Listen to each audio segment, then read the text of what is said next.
Niteni nao Jehovah Raimaeri Isainu menao Anai Deteni tsara Sadi mampaeri Manafaka Anai. Oui, effectivement, la parole de Dieu nous donne des indications vers ce qui est œuvre vivante, non pas des œuvres mortes. Je t'invite à lire l'Hébreu chapitre 6 au complet, mais je vais juste tirer une vérité qui m'a touchée. La Bible dit « Tendons ce qui est parfait,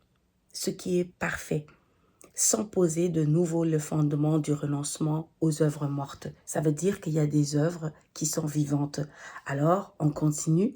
Dieu veut, quand on a la foi en Dieu, Dieu veut voir la doctrine du baptême, l'imposition des mains, de la résurrection des morts et du jugement éternel. C'est ce que nous ferons si Dieu le permet.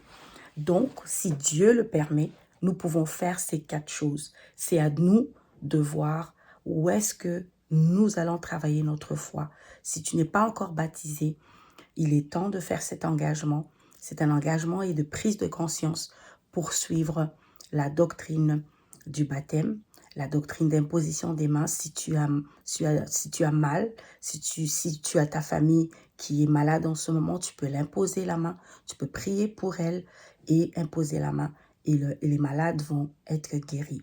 Et surtout, la résurrection des morts. La résurrection des morts, c'est ce qui est mort dans le domaine de ta vie. Qu'est-ce qui est mort dans ta vie? Est-ce que c'est tes finances, tes relations, peut-être même ta foi? Qu'est-ce qui est mort? La parole de Dieu, si tu le dis avec foi, sans hésitation, tu peux faire vivre de nouveau ta relation avec Jésus, ta soif de la parole et même la soif de prier, de communiquer avec Dieu, de le louer, de l'adorer de façon authentique.